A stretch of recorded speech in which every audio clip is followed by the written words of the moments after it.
ഓം ഹരിശ്രീ ഗണപതയെ നമ.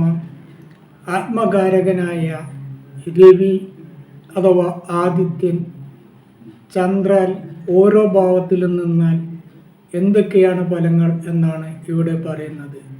ചാരവശാൽ രവി മേടം മുതൽ മീനം വരെ ഓരോ രാശിയിലൂടെയും കടന്നു പോകുമ്പോൾ, ഓരോ ഭാവത്തിലൂടെയും കടന്നു പോകുമ്പോൾ എന്തൊക്കെ ഫലങ്ങളാണ് ഉണ്ടാവുക എന്ന് നോക്കാം. ജാതകത്തിൽ ചന്ദ്രൻ നിൽക്കുന്ന അതേ രാശിയിലൂടെ ആദിത്യൻ കടന്നു പോകുമ്പോൾ, അതായത് ഒന്നാം ഭാവത്തിലൂടെ ആദിത്യൻ കടന്നു പോകുമ്പോൾ അത്ര ഗുണകരമല്ല. ഈ സമയത്ത് ദുരിതങ്ങളും ശാരീരികമായി ക്ഷീണവും ഒക്കെ ഉണ്ടാവാൻ സാധ്യതയുണ്ട്. മാത്രമല്ല, ചിലവ് വർദ്ധിക്കുവാനും കാര്യതടസ്സം ഉണ്ടാവാനും മാനഹാനി ഉണ്ടാവാനും ഒക്കെ ഈ സമയത്ത് സാധ്യത കാണുന്നുണ്ട്. ദേഷ്യം വർദ്ധിക്കുവാനും ദോഷാനുഭവങ്ങൾ ഉണ്ടാവാനും ത്വക്ക് രോഗം, കണ്ണുരോഗം എന്നിവ ഉണ്ടാവാനും മുറിവ്, ചതവ് എന്നിവ ഉണ്ടാവാനും ഒക്കെ ഒന്നാം ഭാവത്തിൽ ആദിത്യൻ ചാരവശാൽ എത്തുമ്പോൾ സാധ്യത കൂടുതലാണ്. ഒന്നാം ഭാവം ആദിത്യന് അത്ര ഗുണകരമല്ല.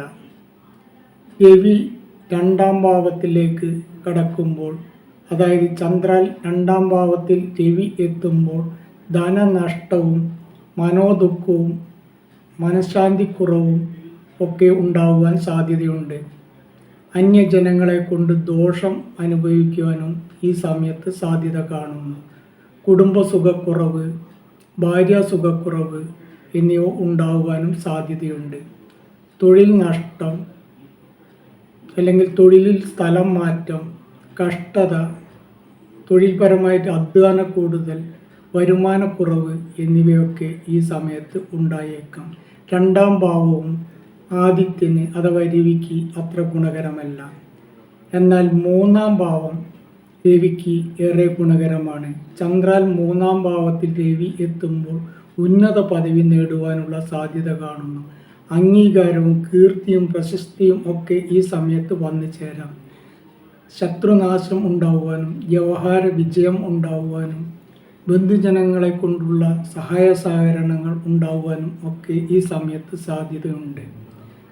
ആഭരണങ്ങൾ വാങ്ങുന്നതിനും വീട് വെക്കുവാനും ഒക്കെ സാധ്യതയുണ്ട്. പൊതുവെ പറഞ്ഞാൽ മൂന്നാം ഭാവത്തിൽ രവി എത്തുന്നത് ഗുണകരമാണ്. ഇനി നാലാം ഭാവത്തിൽ രവി എത്തുന്നത് അത്ര ഗുണകരമല്ല. ഭാര്യയ്ക്ക് അല്ലെങ്കിൽ പുത്രന് സുഖക്കുറവുണ്ടാകുവാനും രോഗം, ബന്ധുജന വിരോധം എന്നിവ ഉണ്ടാകുവാനും അന്യജനങ്ങളുമായി കലഹം ഉണ്ടാകുവാനും ഒക്കെ ഈ സമയത്ത് സാധ്യതയുണ്ട്.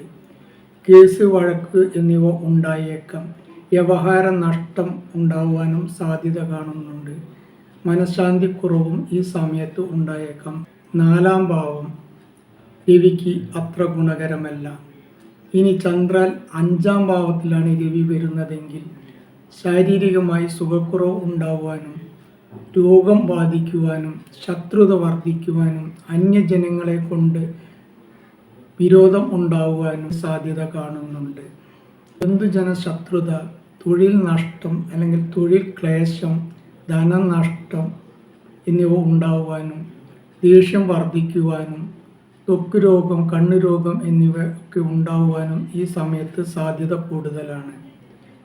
ഇനി ആറാം ഭാവത്തിലേക്കാണ് ചന്ദ്രൻ ആറാം ഭാവത്തിലേക്കാണ് ആദിത്യന് വരുന്നത് എങ്കിൽ വളരെ അധികം ഗുണകരമായിരിക്കും. ഈ സമയത്ത് വിജയം ഉണ്ടാകുവാനും ബന്ധുജനങ്ങളെ കൊണ്ട് സഹായ സഹകരണങ്ങൾ ഉണ്ടാകുവാനും വ്യവഹാര വിജയം ഉണ്ടാകുവാനും ഭാര്യാപുത്ര സൗഖ്യം ഉണ്ടാകുവാനും ശാരീരിക സുഖമുണ്ടാകുവാനും ഒക്കെ ഈ സമയത്ത് സാധ്യത കാണുന്നു. കീർത്തിയും പ്രശസ്തിയും ഒക്കെ ഉണ്ടായേക്കാം. മനസുഖം വർദ്ധിക്കുന്ന കാലമാണ്. ശത്രുക്കൾ പരാജയപ്പെടുകയും വ്യവഹാരത്തിൽ വിജയം ഉണ്ടാകുവാനും കേസ്, വഴക്ക് എന്നിവയൊക്കെ ഒത്തുതീർപ്പാകുവാനും ഒക്കെ ഈ സമയത്ത് സാധ്യതയുണ്ട്.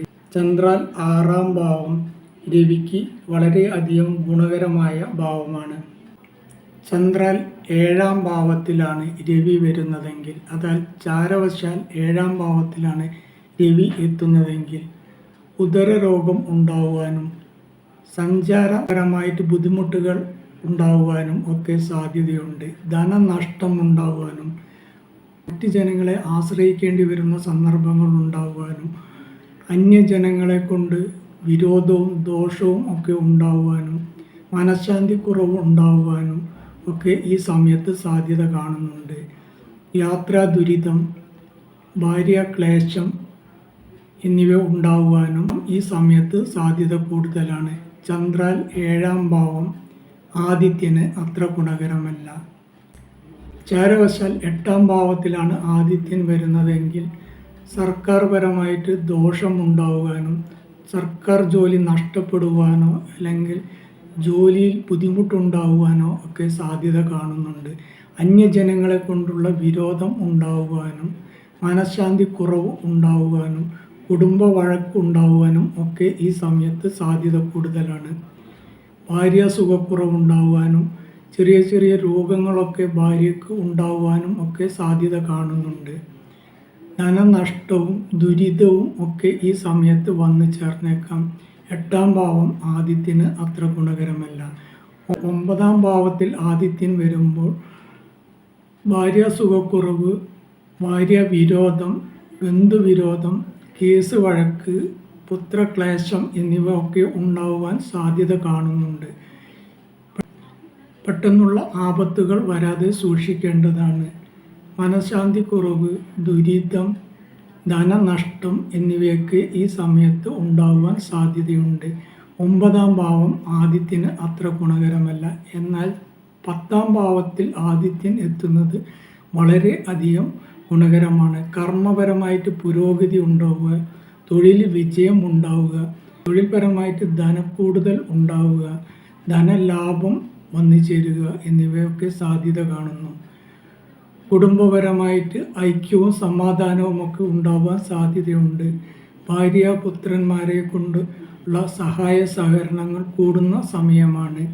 പദവി, പ്രശസ്തി എന്നിവ വന്നു ചേർന്നേക്കാം. മനോസുഖം ഉണ്ടാവുന്ന കാലഘട്ടമാണ്. ശാരീരികമായിട്ട് എന്തെങ്കിലും ബുദ്ധിമുട്ടുണ്ടെങ്കിൽ അവയൊക്കെ മാറിക്കിട്ടുന്നതാണ്. ആഗ്രഹ സാഫല്യവും ഈ സമയത്ത് ഉണ്ടാവുന്നതാണ്. ചന്ദ്രൻ 11-ാം ഭാവത്തിലേക്ക് ആദിത്യൻ വരുന്നത് വളരെ അധികം ഗുണകരമാണ്. 11-ാം ഭാവം ആദിത്യന് ശുഭസ്ഥാനമാണ്. അതുകൊണ്ട് തന്നെ ഉന്നത സ്ഥാനലബ്ധി, തൊഴിൽ ലാഭം എന്നിവ ഉണ്ടാകാൻ ഈ സമയത്ത് സാധ്യതയുണ്ട്. ഭക്ഷണസുഖം, കുടുംബസൗഖ്യം എന്നിവയൊക്കെ ഉണ്ടായേക്കാം. ധനപരമായിട്ട് പുഷ്ടിപ്പ് ഉണ്ടാകുവാനും ധനലാഭം ഉണ്ടാകുവാനും നിക്ഷേപം നടത്തുവാനും ഒക്കെ ഈ സമയത്ത് സാധ്യത കൂടുതലാണ്. കീർത്തിയും പ്രശസ്തിയും ഐശ്വര്യവും ഒക്കെ ഈ സമയത്ത് വന്നു ചേർന്നേക്കാം. സത്ചിന്തകൾ ഉണ്ടാവുന്ന ഒരു കാലമാണ് ഈ സമയം. പരോപകാരം ചെയ്യുവാനുള്ള മനസ്സ് ഉണ്ടാവുന്നതാണ്. സന്താനങ്ങളെ കൊണ്ട് നേട്ടവും പ്രശസ്തിയും ഒക്കെ ഉണ്ടാവാൻ. ആരോഗ്യം പൊതുവെ ഗുണകരമായിരിക്കും. 11-ാം ഭാവം ആദിത്യൻ വരുന്നത് വളരെ അധികം ഗുണകരമായ സമയമാണ്. ചന്ദ്രൻ 12-ാം ഭാവത്തിൽ ആദിത്യൻ എത്തുന്നത് അത്ര ശുഭകരമല്ല. തൊഴിൽ ക്ലേശങ്ങൾ ഉണ്ടാകുവാനും ധനനഷ്ടം ഉണ്ടാകുവാനും സ്ഥാനഭ്രംശം ഉണ്ടാകുവാനും ഒക്കെ ഈ സമയത്ത് സാധ്യത കൂടുതലാണ്.